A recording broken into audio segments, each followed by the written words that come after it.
Caras amigas, caros amigos, é com imensa alegria e profunda gratidão que eu volto a Natal, ao Rio Grande do Norte, para participar de mais um congresso, mais uma conferência promovida pela Federação Espírita do Rio Grande do Norte.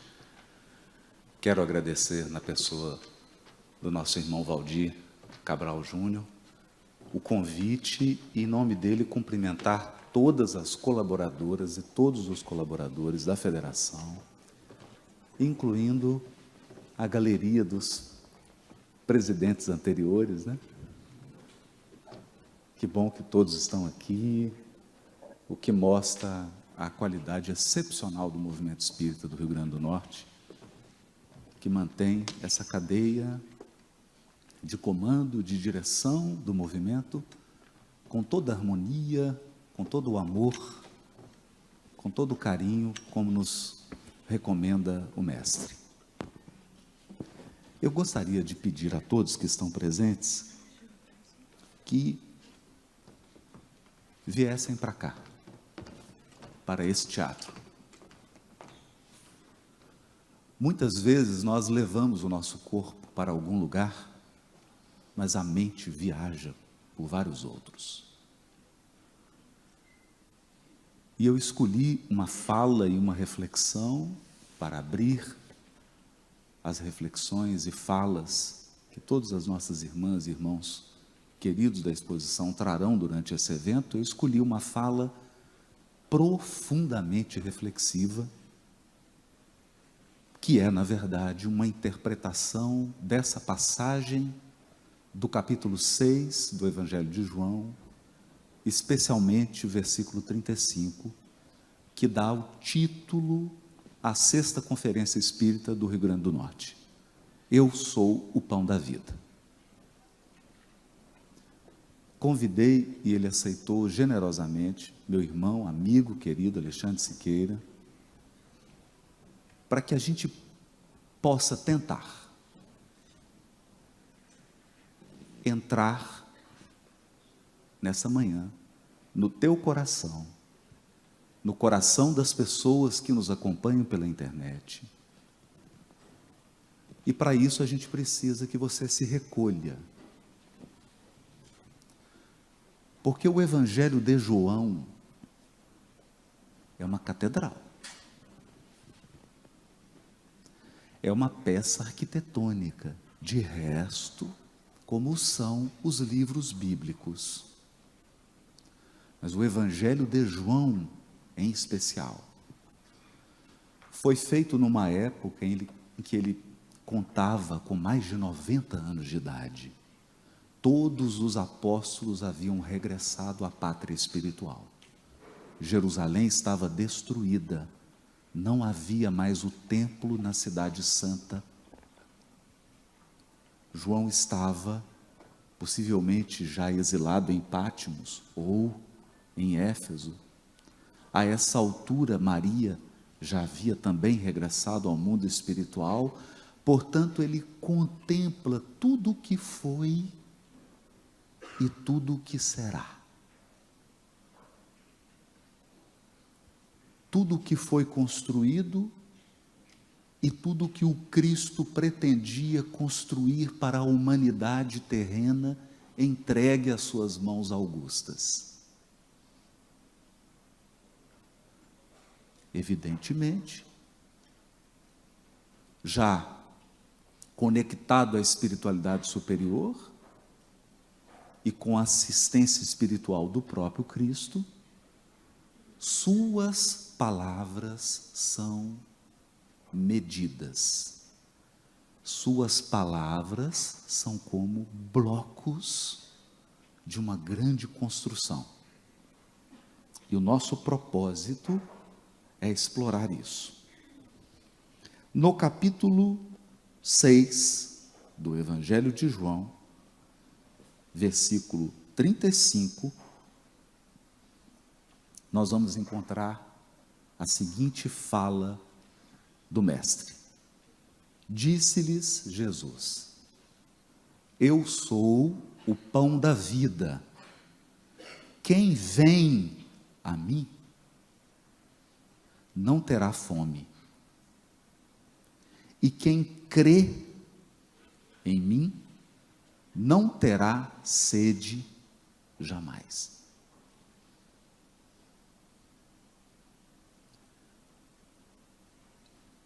Em todo esse capítulo 6, especialmente nesse trecho, que começa no versículo 22, nós vamos encontrar alguns pares de palavras: pão e água, fome e sede, vida e morte, paralisar, seguir, peregrinar, estacionar, permanecer, atravessar. Não são palavras aleatórias. Vejam como se inicia o versículo 22. No dia seguinte, a turba que ficara de pé do outro lado do mar, a turma que ficou, que paralisou, viu que não havia outro barquinho ali, senão um, e que Jesus não entrara no barco com seus discípulos, mas somente os seus discípulos partiram. Entretanto, outros barcos vieram do Tiberíades, próximo do lugar onde haviam comido o pão, rendendo graças ao Senhor. Isso porque o capítulo 6 inicia com a multiplicação dos pães. Vejam, é uma obra de arte. No capítulo em que o Cristo diz, eu sou o pão da vida, é o capítulo da multiplicação dos pães. Assim, quando a turba viu que Jesus não estava ali, nem os seus discípulos, eles entraram nos barquinhos e foram para Cafarnaum à procura de Jesus.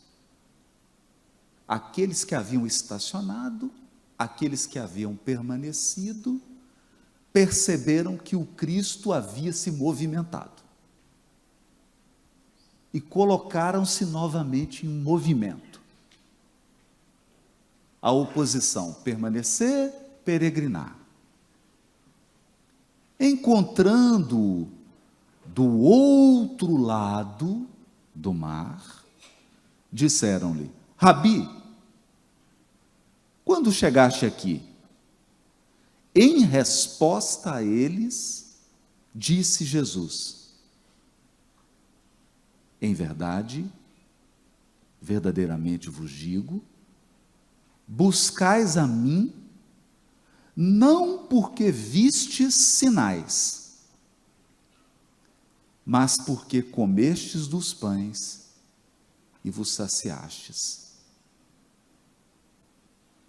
Trabalhai não pela comida que perece, mas pela comida que permanece para a vida eterna, a qual o Filho do Homem vos dará, pois Deus, o Pai, o certifica.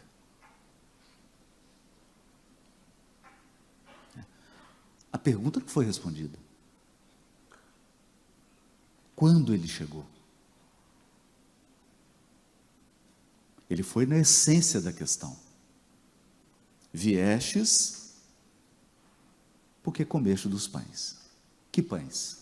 Da multiplicação dos pães. Então aqui surge novamente aquelas palavras opostas. Um pão que sacia a fome corporal, ao lado de um pão que sacia a fome do espírito. Uma água que dessedenta a sede corporal. e uma água viva que descedenta a sede do Espírito. Um lado do lago que representa a encarnação. O outro lado do Tiberíades, a outra margem do rio, diria Guimarães Rosa, que representa a vida verdadeira. Um Cristo que nunca se detém. Como diria André Luiz, ajuda e passa. Um Cristo que multiplica pães de um lado do lago,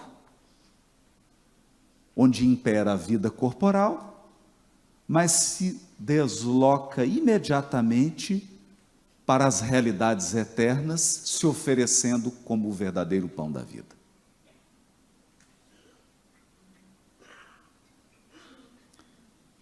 Para entendermos esse conjunto de simbologias, e eu pergunto se ainda todo mundo está aqui, ou melhor, se a mente de todos ainda está aqui, porque nós estamos só começando. Só começando. Allan Kardec chamou de alma o espírito encarnado, aquele que está temporariamente conduzindo um corpo físico de um dos lados do Tiberíades. E chamou de espírito errante aquele que perdeu o corpo. É imortal, porque Deus só cria imortais. Então esse espírito perdeu o corpo, mas não ficará por muito tempo no mundo espiritual, porque ainda necessita encarnar. Esse é o espírito errante. Errante não é aquele que comete erro.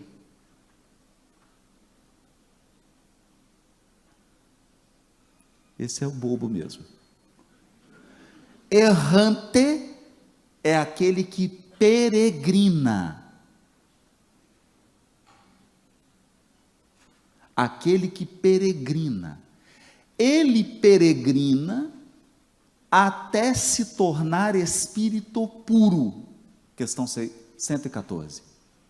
Porque ao tornar-se espírito puro, dirá Kardec, abre aspas, não mais sujeito à encarnação em corpos perecíveis, não mais sujeito nem à expiação, nem a provas, realizam a vida eterna no seio de Deus.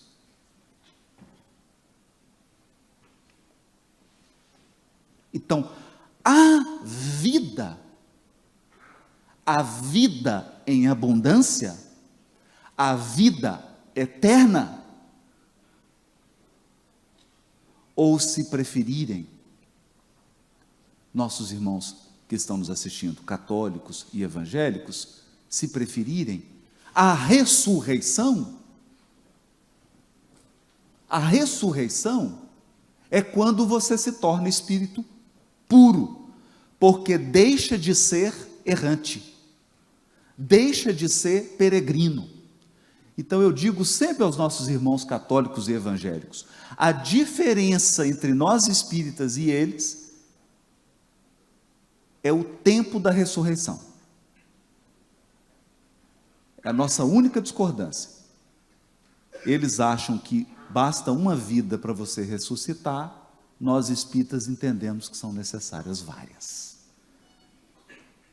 Muitas existências para você ter a vida eterna dos espíritos puros, não mais sujeitos à encarnação em corpos perecíveis, não mais sujeitos a provas, não mais sujeitos a expiações. É disso que trata a passagem. Para que tudo isso possa assentar um pouco, enquanto eu preparo a próxima rodada, o Alexandre vai fazer um interlúdio de uns 30 segundos, 40 segundos.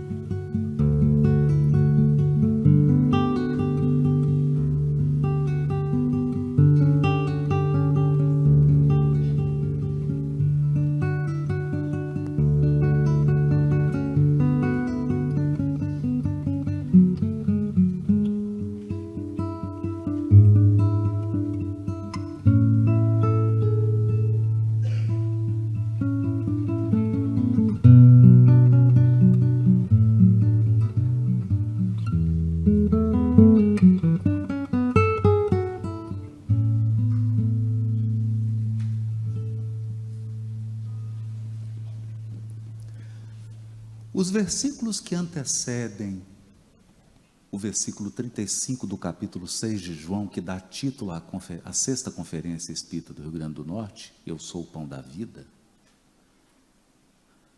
são muito interessantes. Vamos ler a partir do versículo 30. Então disseram-lhe: que sinal, pois, fazes tu, para que vejamos e creiamos em ti? Porque era da tradição do povo hebreu que o verdadeiro profeta deveria apresentar um sinal de que as suas obras e a sua vida não eram de inspiração pura daquele profeta, mas na verdade ele era um intermediário por meio de quem Deus operava sinais. Sinais são marcas. Sinais são placas. Sinais são indicativos. Eles indicam algo. Eles apontam para algo.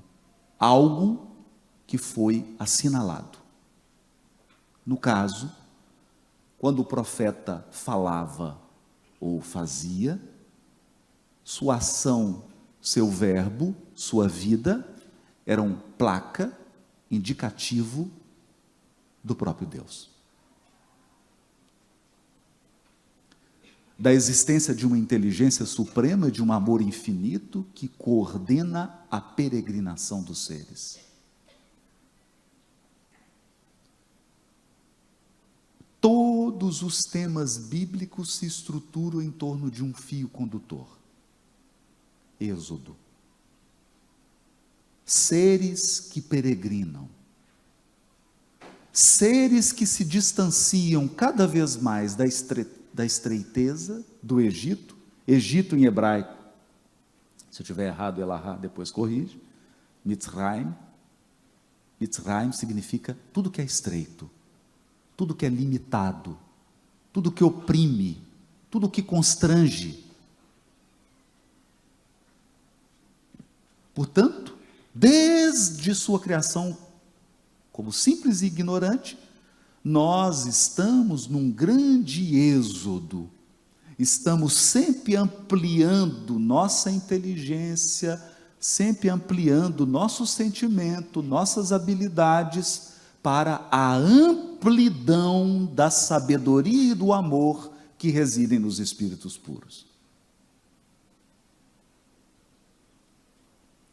Ainda ontem lia com os expositores amigos a poesia de Adelino Fontoura, psicografada por Francisco Cândido Xavier. Guardei por muito tempo a expressão dos gorilas, pondo mais fé nas mãos e mais luz nas pupilas, a lutar e a chorar para então compreendê-las. Hoje, Homem que sou pelo foro divino, vivo de corpo em corpo, a forjar o destino que me leve a transpor o clarão das estrelas. Sempre saindo de uma estreiteza para uma amplidão. Sempre saindo de uma limitação para algo mais amplo. Essa é a jornada do nosso sentimento e da nossa inteligência. Estamos sempre saindo de um amor mais restrito para um amor mais universal. De um amor mais apegado para um amor incondicional. De um amor adoecido para um amor puro. De uma inteligência que pratica o mal para uma inteligência bondosa. De uma inteligência que produz vaidade e orgulho para uma inteligência que concretiza e sustenta a humildade. Sempre da estreiteza para a amplidão. A terra prometida é uma grande parábola. Uma terra de onde jorra leite e mel, símbolos da sabedoria e do amor, é, na verdade, a condição dos espíritos puros habitantes dos mundos celestes. Por isso, esse diálogo do sinal. Então disseram: que sinal, pois, fazes tu para que vejamos e creamos em ti? Que realizas? Nossos pais comeram o maná no deserto, como está escrito: deu-lhes para comer pão do céu. Êxodo 16. Deu-lhes para comer pão do céu. Por quê? Nós estamos lendo aqui o versículo 31. São 4 versículos antes do versículo tema da conferência. Eu sou o pão da vida. Que história é essa de maná? Que história é essa de pão que caiu do céu? Será que o João Evangelista já estava assim, com Alzheimer? Demência frontotemporal?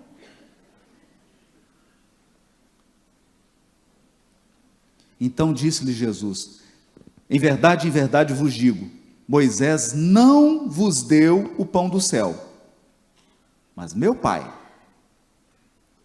vos dá o verdadeiro pão do céu.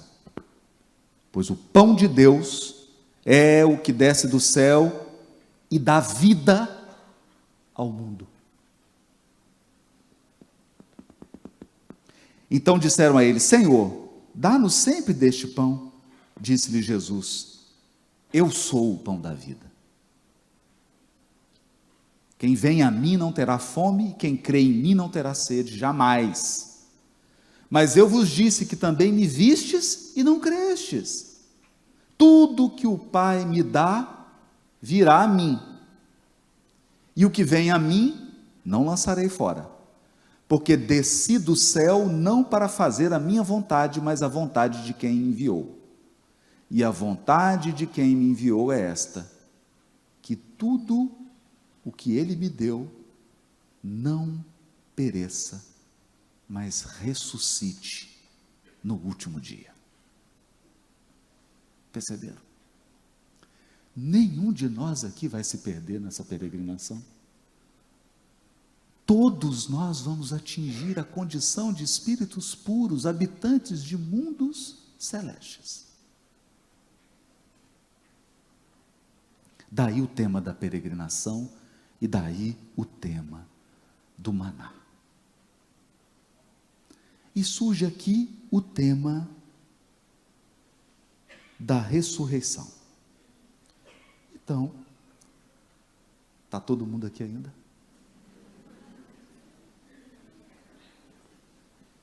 Alguns já desdobraram. Já estão no mundo espiritual.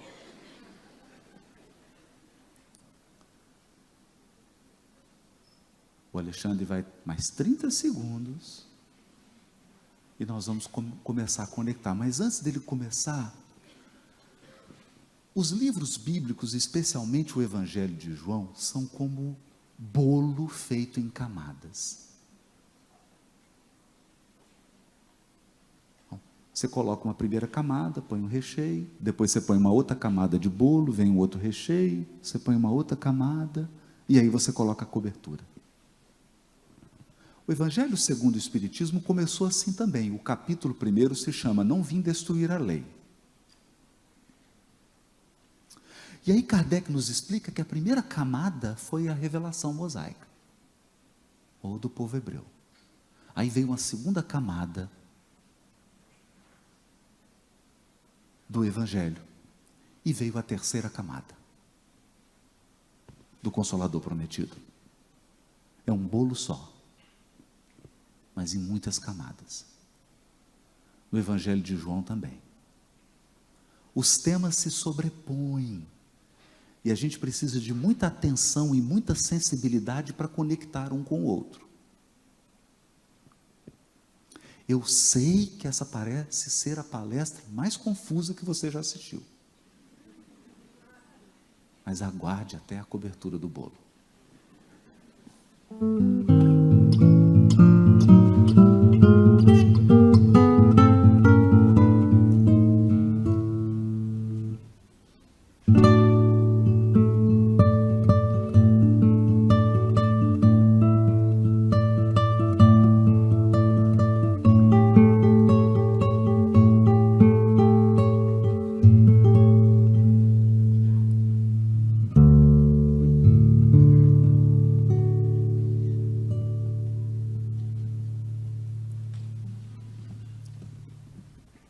Antes da fala de Jesus, no versículo 35, eu sou o pão da vida, ele é indagado pelos fariseus qual sinal ele produz.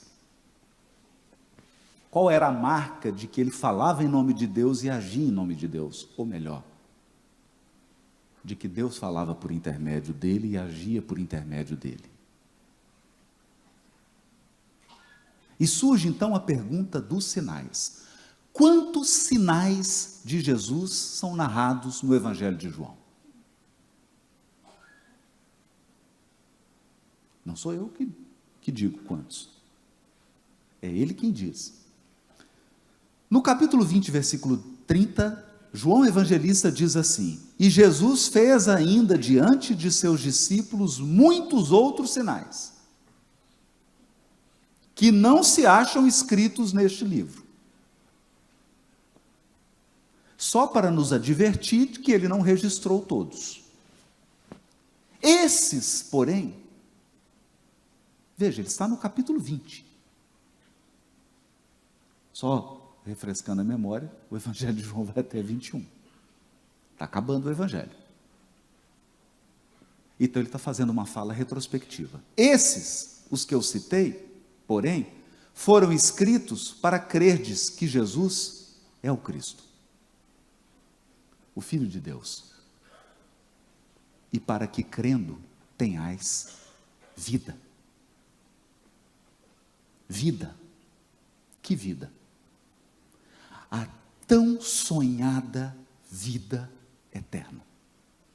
Ou se preferirem, ressurreição, ou se preferirem, passaporte de espírito puro. Não é a Polícia Federal quem confere.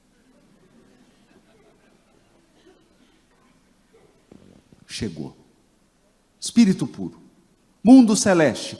Cessou a peregrinação. Quantos sinais? 7. Do capítulo 1 ao capítulo 20, João ele cita, ele que diz que é sinal, não sou eu. Eu simplesmente li e fui buscando onde ele fala que é sinal. E esse é um sinal. E esse é um sinal. E esse é um sinal. Aí, só fiz a conta. Com a ajuda da calculadora, deu 7. Primeiro sinal, João 3, as bodas de Caná. A festa de casamento. Porque casamento na Bíblia hebraica é símbolo da comunhão da criatura com o Criador. Ou, casamento na Bíblia hebraica é símbolo da redenção da humanidade terrena. O cântico dos cânticos, a grande festa das bodas, que você deve ir vestido com a túnica nupcial, que é a veste dos espíritos puros. É uma metáfora. O primeiro sinal são as bodas de Caná. E como esses sinais começam como uma composição musical, o Alexandre estava explicando que o Bach fazia isso, ele começava com um tema, um motivo, e terminava com o mesmo. O final é o mesmo, espelhado. Em João também. O primeiro sinal, as bodas de Caná. Qual que é o último, o sétimo? A ressurreição de Jesus. Ele começa dizendo que o objetivo do Evangelho é a comunhão da criatura com o Criador. E o símbolo da comunhão da criatura com o Criador é as bodas, uma festa de casamento. O cântico dos cânticos. Ou quântico dos quânticos. E o espelho disso, a ressurreição de Jesus, que é mais do que a prova da imortalidade. A ressurreição de Jesus é mais do que a prova da imortalidade. Ela é o caminho aberto para a nossa redenção espiritual. Ela é o caminho que nos levará à pureza de espírito. No dia da sua ressurreição, haverá uma festa.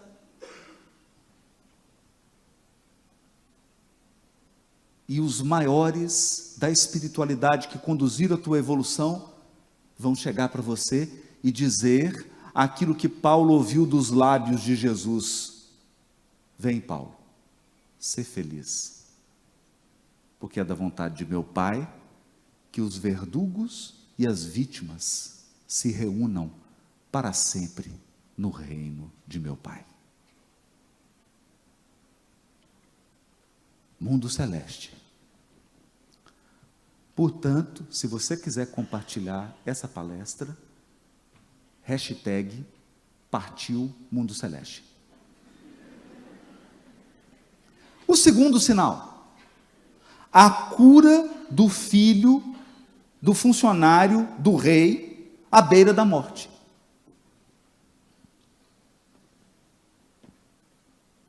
Olha isso. Alguém estava prestes a morrer. Olha o tema aí, vida eterna, morte. Morte, vida eterna. O sexto sinal, a ressurreição de Lázaro. É ou não é o espelho, Alexandre? Não é o espelho? O segundo sinal está curando o filho do funcionário do rei, está quase morrendo. O sexto sinal, ressurreição de Lázaro. Morte de novo e vida. Mas não é Severino. O terceiro sinal, a cura do enfermo na piscina de Betesda, num sábado. Guarda isso. Num sábado. O enfermo estava no tanque, ou piscina de Betesda, era sábado e Jesus curou. O espelho. O quinto sinal, a cura do cego de nascença.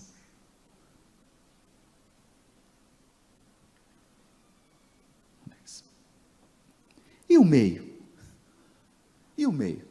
Porque, gente, na época de João, não tinha livraria da Federação Espírita do Rio Grande do Norte. Ainda. Estava projetada, mas não estava executada. Não tinha livro, era um rolo.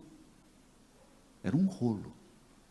E no rolo, você abre o rolo, não é? Você pega o rolo e abre. Você enrola, que fica uma parte em cima, uma parte embaixo, igual. Então, quando você abre o rolo, o que você enxerga primeiro do livro? O meio do livro. Todo mundo entendeu? Você abre no meio. À medida que eu vou abrindo, eu vou tendo acesso ao restante. Então, quando eu abro no meio. O meio era muito importante. Qual sinal João colocou no meio do evangelho dele? Se você tivesse o rolo aqui agora e abrisse, qual é o primeiro sinal que você veria? A multiplicação dos pães.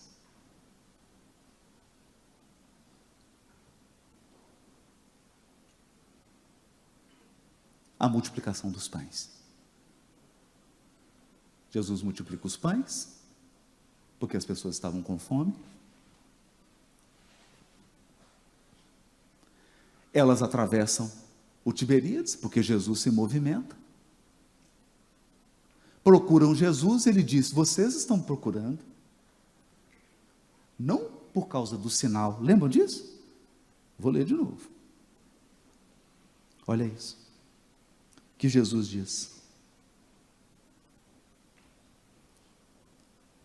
em verdade vos digo, buscais a mim não porque vistes sinais,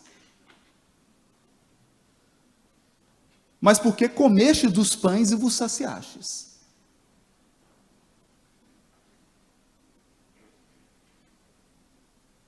Vocês não estão aqui por causa do sinal, porque a multiplicação dos pães foi um sinal, e como eu disse, o sinal assinala algo, o sinal é uma placa que aponta para algo. Que era esse algo? O Cristo. Eles não estavam ali por causa do Cristo, estavam ali por causa do pão. E hoje isso se repete. A gente vem à igreja, ao templo, à casa espírita, por causa da necessidade, da fome, da sede, da dor, da prova e da expiação. No entanto, fome acaba. Aliás, um tema filosófico. Toda vez que, depois do almoço, eu perco a fome. Depois da janta, você perde a fome. Depois de beber água, você perde a sede. Mas ela volta. Depois de um corpo, você toma outro. Vivo de corpo em corpo, a forjar o destino. Então nós nascemos e morremos. E renascemos. E progredimos sempre. Tal é a lei. É da natureza do peregrino. O peregrino nunca está no mesmo lugar. Sua vida era de um jeito quando você tinha 15 anos. Hoje que eu estou com 18. É outra. Você nunca está no mesmo lugar. O lugar que você está hoje não é o lugar que você estava 10 anos atrás. Porque você é peregrino. Mas uma coisa é certa, na vida de um peregrino: se ele muda de lugar o dia inteiro, porque ele sempre dorme num lugar diferente, ele sempre come do pão e bebe da água. Porque a fome e a sede sempre voltam.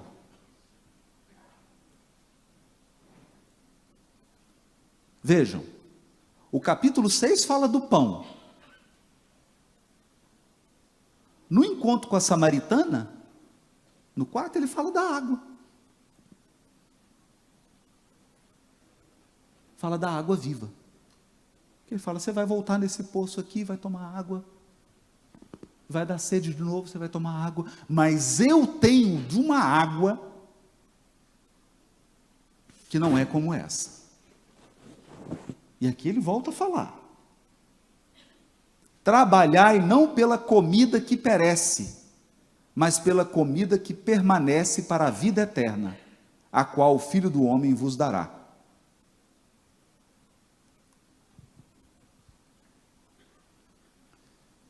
Mais 30 segundos para sentar tudo, e agora a gente começa a reunir todas essas sementes que nós espalhamos.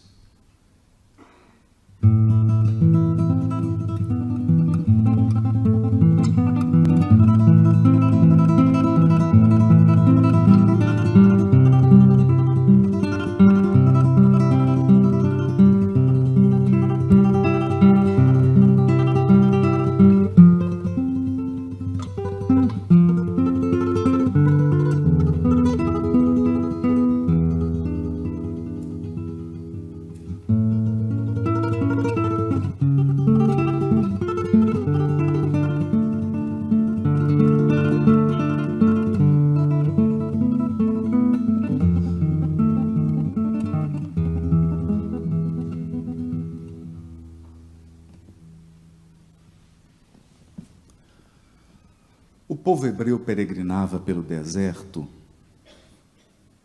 e teve fome. E Deus prometeu que todo dia cairia pão do céu. Esse é o maná. O maná caía com abundância. Com tanta abundância que o solo ficava todo branco. Mas o maná tinha uma regra.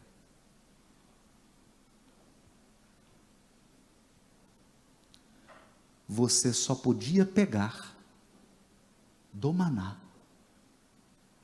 o que necessitava. Se você tomasse mais do que necessitava, tu, tua esposa, teus filhos, era familiar. Se você recolhesse mais do que necessitava, o excedente apodrecia.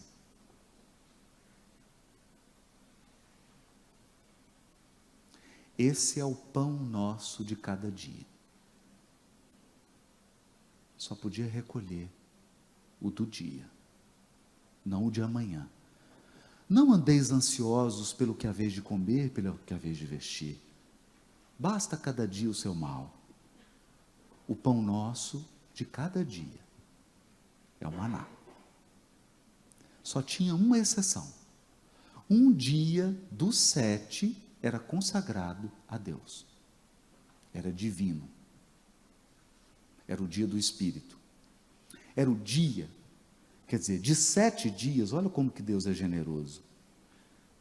6 dias você vai ficar preocupado com o café da manhã, com o almoço, com arrumar a casa, com lavar roupa, com ganhar dinheiro, em aplicar, e tudo. Um dia da semana, você deveria reservar para pensar no seu velório. Sim, no seu velório. Alguém com medo de desencarnar aqui, gente?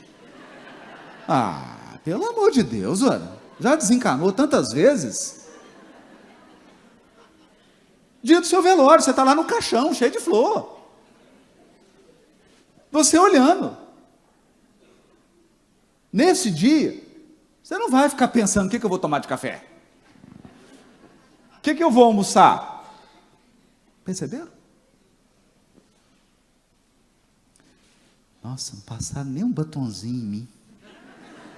Para que você vai apodrecer? Corpo. Todas as preocupações da vida corporal vão perder o sentido. Todas. Vou ficar aqui na linha, que eu estou saindo. Todas. Então, nesse dia, que é o sábado, o Shabat, é o dia para você pensar nos interesses do espírito imortal. O que você fará depois do velório? Velou, enterrou, tampou o túmulo. Qual que é a sua programação?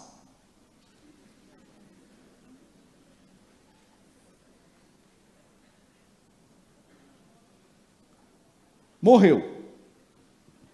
Todo mundo te elogiando, uma pessoa boa. Não é? Qual que é o compromisso? Era isso que estava determinado para o Shabat. No Shabat, você reservava para pensar nos interesses do Espírito. Por isso você lia, orava, meditava, se recolhia. Então, o maná, na sexta-feira, você podia recolher. Era a única exceção. Você recolhia o da sexta e o do sábado. E podia guardar ele bonitinho, que não apodrecia. O maná do Shabat não perecia. Eu estou dando uma pista para vocês. Porque isso aqui já foi Jesus colocando assim uma pista, falando assim, será que eles vão perceber que o maná do dia 7º não apodrece?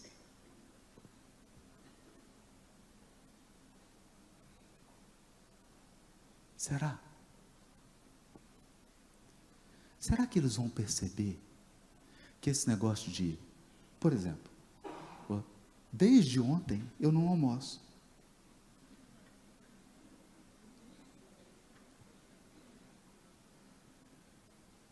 Todo dia você tem que almoçar. Não é? Tomou água, você volta a ter sede. Comeu, você volta a ter fome. Satisfez a todas as necessidades corporais, elas voltam. Elas voltam, porque elas são maná da semana, segunda a sexta. É treino. O maná do dia da semana é treino. É treino para um pão que você vai comer, que é eterno. Então aqui, você tem assim, ó. Gente, a felicidade é deste mundo, mas ela é maná. É só do dia. Então, se hoje você tomou um café da manhã bom, já acabou sua cota de felicidade. Espera aí alguma mensagem no WhatsApp, algum telefonema, alguma coisa. Como diz Emmanuel, superado um problema, espere outro. Porque felicidade neste mundo é maná. É um pouquinho todo dia. É o pão nosso de cada dia. O resto é prova, expiação, desafio, luta, a lutar e a chorar para então compreendê-las. Hoje, homem que sou pelo foro divino, vivo de corpo em corpo a forjar o destino. Você está forjando o destino, seu destino não está pronto ainda. O dia que teu destino estiver pronto, você vai receber um passaporte maravilhoso. Dizem, eu não vi, mas dizem que é bonito demais. Chama Passaporte do Espírito Puro, habitante de mundo celeste. Eu saí de Belo Horizonte ontem, Minas Gerais, vim para Natal, Rio Grande do Norte. Quando eu for Espírito Puro, eu vou sair de uma galáxia e vou para outra.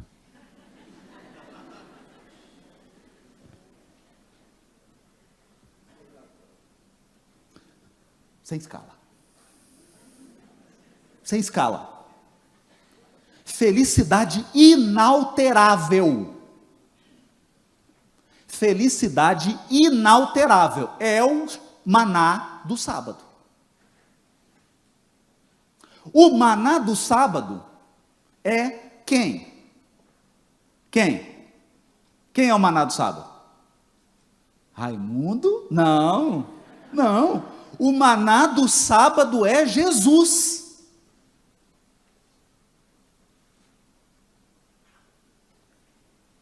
Nossa, por que ele é o maná do sábado? Porque ele é o modelo do Espírito puro.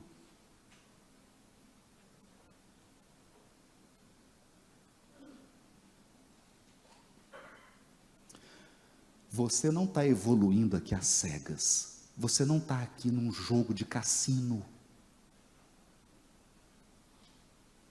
Você não está aqui igual uma maluca, um maluco, fazendo experiências ao léu. Existe um modelo da tua perfeição. O que você será amanhã já está desenhado. Você será igual ao Cristo. Põe isso na tua cabeça. Coloca isso na tua cabeça.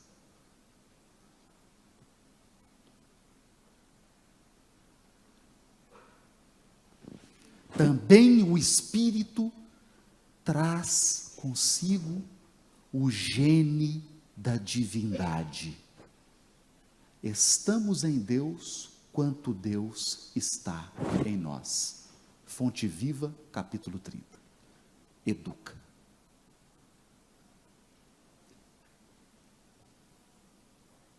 Também o Espírito traz o gene da divindade. Acontece que você é um anjo filhote, depenado, asa curta, perna bamba,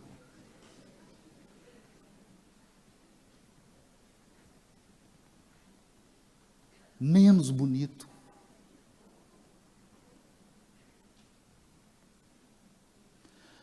mas a essência divina, os atributos da divindade estão em ti.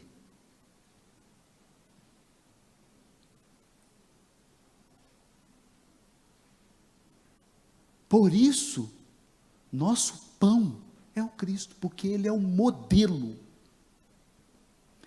Ele é o modelo do que eu tenho que fazer em mim. Seguir ao Cristo não é ficar se carregando o crucifixo, andando com ele para cima e para baixo. Não é andar com o crucifixo pendurado no pescoço. Seguir ao Cristo é fazer de ti o que Ele é. Nem todo aquele que me disser, Senhor, Senhor, Senhor, entrará no reino dos céus.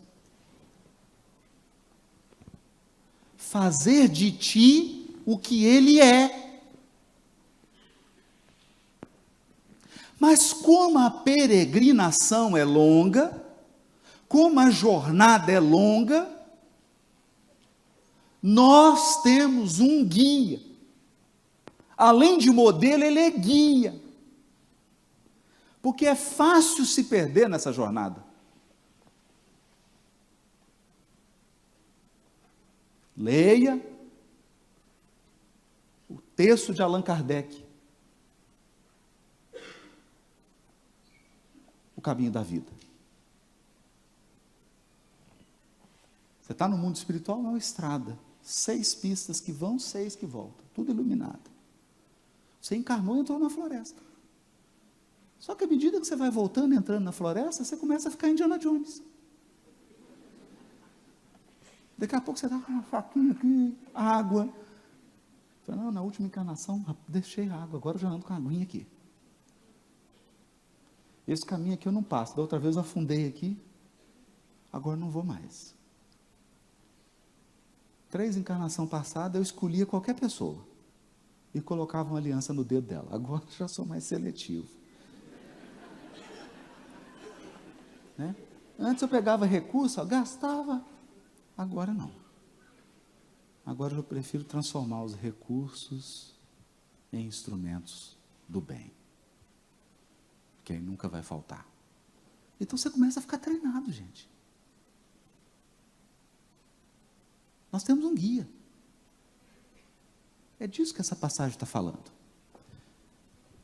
Mas eu vou ler agora, nesses 5 minutos, 3 parágrafos de Emmanuel. 3 bastam.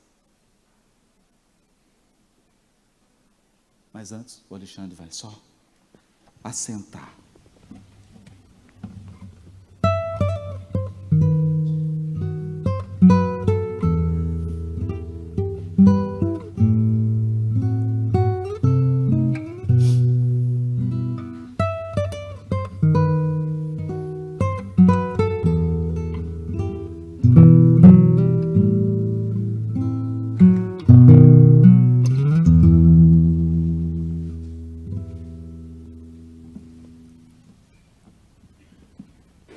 Emmanuel, Caminho, Verdade e Vida, capítulo 11. Conforto espiritual não é como o pão do mundo, que passa mecanicamente de mão em mão para saciar a fome do corpo, mas sim como o sol, que é o mesmo para todos, penetrando, porém, somente nos lugares onde não se haja feito um reduto fechado para as sombras. Então, conforto espiritual, pão da vida, não é um recurso que Deus fala assim, está com uma camisa bonita, vou te dar meio quilo. Está com a barba charmosa, branquinha, vou te dar 1 quilo. Não. Esse pão não é um pão divisível, dado em quantidades.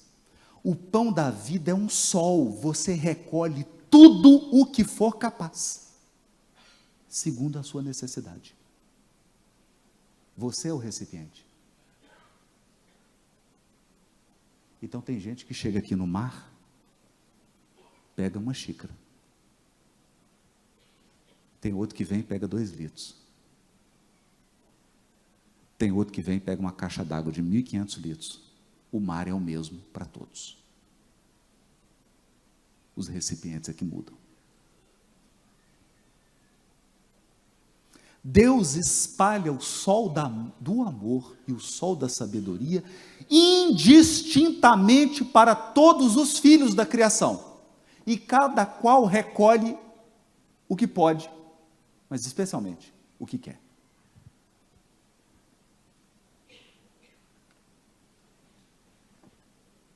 Você só recolhe de acordo com o tamanho do recipiente que você é. Belahá está entendendo o que eu estou dizendo. Ele sabe o que é recipiente em hebraico. Sabe o que significa isso? Quer receber mais? Cresce. Quer receber mais? Evolui. Quer recolher mais do sol do amor e da sabedoria de Deus? Aumenta o recipiente da tua mente. Quanto mais estreita for a tua mente e o teu coração, mais estreito e pequeno será o que você recolhe da providência divina. É isso que Emmanuel está dizendo. Bom, aí ele diz assim, vinha de luz, capítulo 173.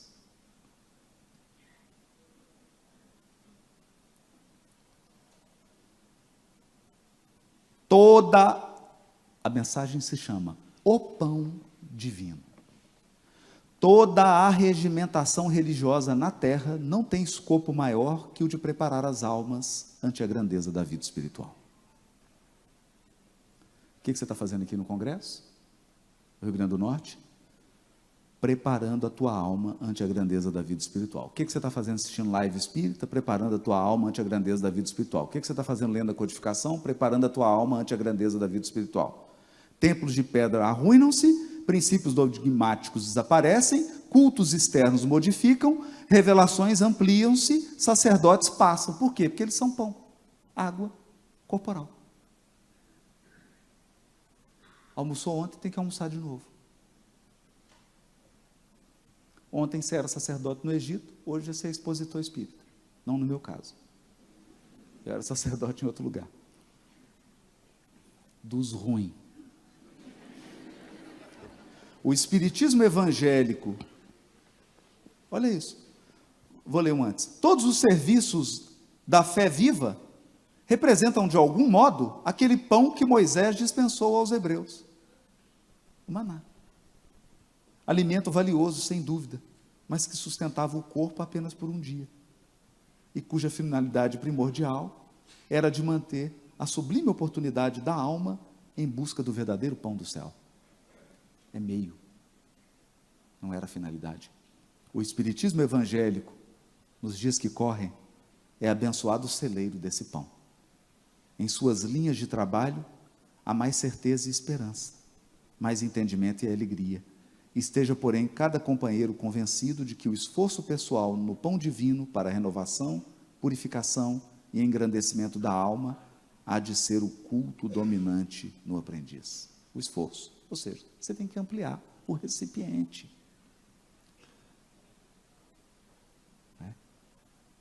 E aí ele diz, o Evangelho, no início, é o sol da imortalidade que o Espiritismo reflete com sabedoria para a atualidade do mundo. Agora veja isso, para a gente encerrar agora. Faltam 30 e... Vai estar aumentando? Falta pouco, 30 segundos. Brilha a vossa luz, vinha de luz. Meu amigo, no vasto caminho da terra, cada criatura procura o alimento espiritual que lhe corresponde à posição evolutiva. A abelha suga a flor, o abutre reclama despojos, o homem busca emoções. Experiência. Experiência do usuário. Não é? Por exemplo, a experiência de falir. A experiência de cair espiritualmente. A experiência de ser vaidoso. A experiência de matar. A experiência de auxiliar.